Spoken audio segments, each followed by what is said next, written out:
You think a crocodile all of a sudden gonna start eating kelp? Gonna start eating flowers?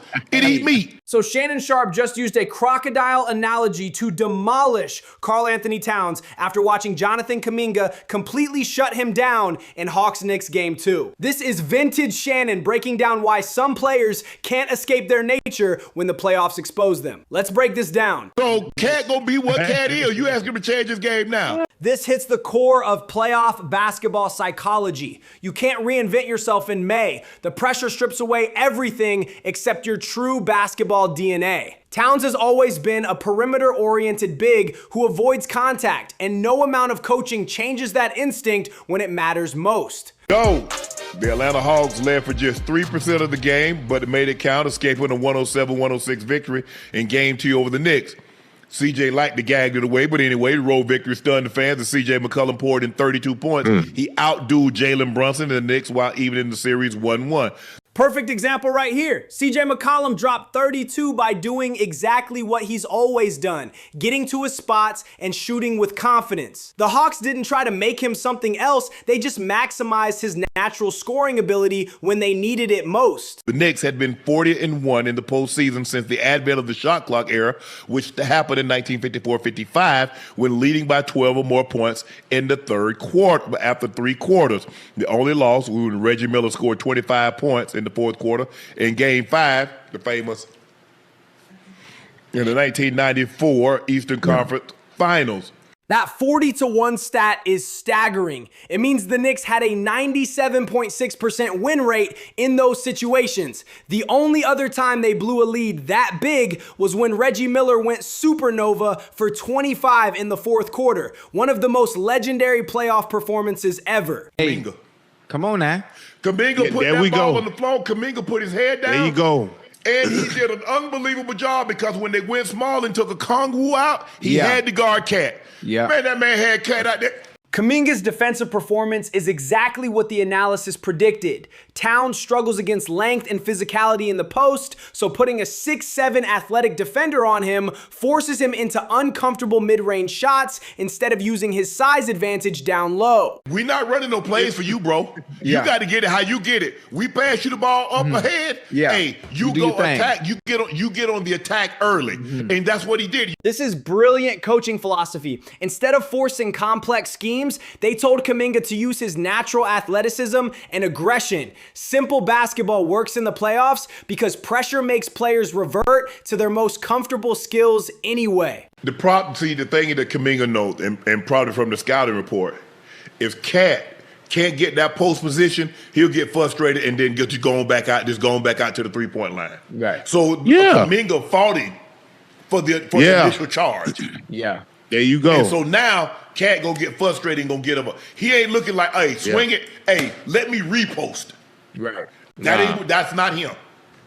That's not him. The scouting report was surgical. When Towns can't establish deep post position, he becomes passive and drifts to the perimeter. Kuminga denied him that early catch, which mentally broke Towns' rhythm and confidence throughout the entire possession. I mean, you look at the Hawks. They had 1, 2, 3. They had 4 guys in double figures. Jonathan, led by Jonathan Kuminga. I thought he played really well. He played excellent. 7 of 12, 1 of 4, 4 of 6 from the free throw line, 4 rebounds and assists. He had 2 steals. He had a block. He played really, really well. And balanced scoring beats star isolation in the playoffs every time. When 4 guys reach double figures, you can't key on one player defensively. It's why teams like the 2004 Pistons and 2014 Spurs won championships without a traditional superstar carrying the load. And you got to play that kind of minutes. It's going to take some of your offensive game away. That's why you always try to put one of your best offensive players on a weak defensive player. It takes a special somebody to be able to dig deep on both ends, give it to you offensively, and still be able to take one of the 2 or 3 best opposing offensive players and try to shut them down. The two-way burden is real. Elite defenders who guard the opponent's best player for 38 minutes can't maintain peak offensive efficiency. It's why Kawhi Leonard's offensive numbers sometimes dip when he's locked in defensively. The mental and physical energy is finite. Brunson had 29 points, but he took him 26 shots. Yeah. I can live with that. Hey, look, You going 10 of 26, Joe? I can live with that. Exactly right about those efficiency numbers. Brunson shooting 10 of 26 means he's working for every bucket against length and pressure. Good defense isn't about shutting someone out completely. It's about making every shot difficult and contested. I'm going to let Brunson shoot 26 times. Because guess who ain't shooting? Yeah. Cat had 12 shot attempts. OG had 4 shot attempts. Josh Hart had 11 shot attempts.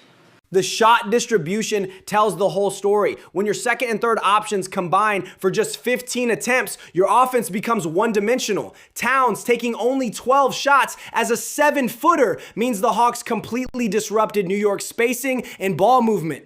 You got Walt taking him, and you got Dyson Daniels. Dyson Daniels got the length to bother him. Yeah.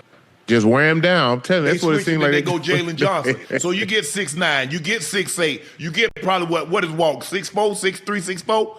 Atlanta's length is reminiscent of those mid-2000s Pistons defenses. When you have multiple 6'8" guys who can switch everything, it creates constant mismatches. Brunson can't just hunt smaller guards when every rotation brings another long athletic defender. And we wearing him down.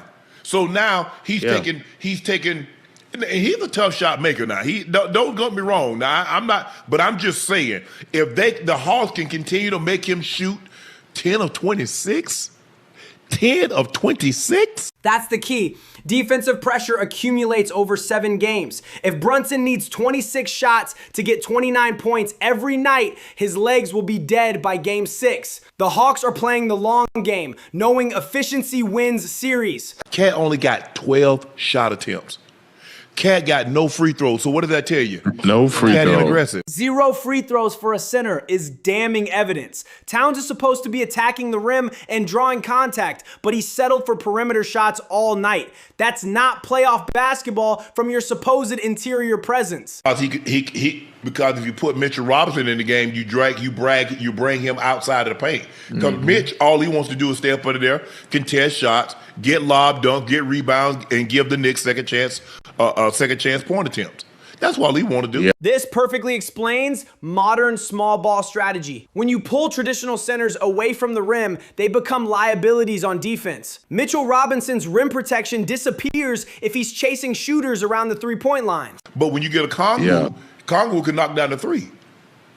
So you just can't sit your ass up on the basket, you're going to take it out the net. The stretch 5 revolution in action. When your center can shoot threes like Kuminga, it creates impossible defensive math for opponents. Traditional bigs can't guard the perimeter, and smaller defenders get overpowered in the post. CJ got that ball, got to his spot, and let it go. That's championship level shot making right there. McCollum didn't overthink it or try to be fancy. He got to his comfortable spot and trusted the thousands of hours of practice. Clutch players simplify the game when pressure peaks. But Atlanta showed me something tonight. Yeah.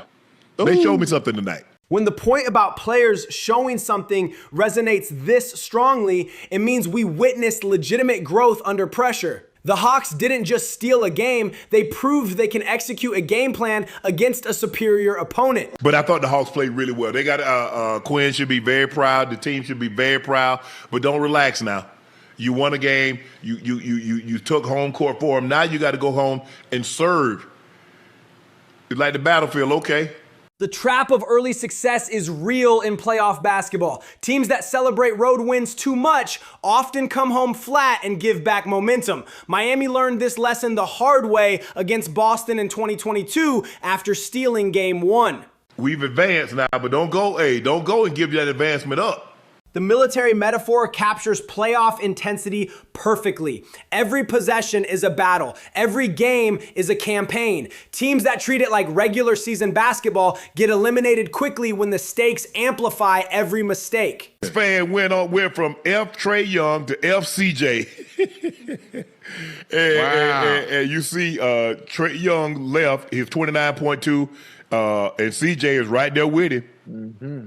Damn. CJ right there with him. Playoff narratives flip instantly based on recency bias, but the statistical reality shows both players are elite scorers. McCollum's 29.2 points and Young's similar production prove the Hawks have multiple offensive weapons when they need them most.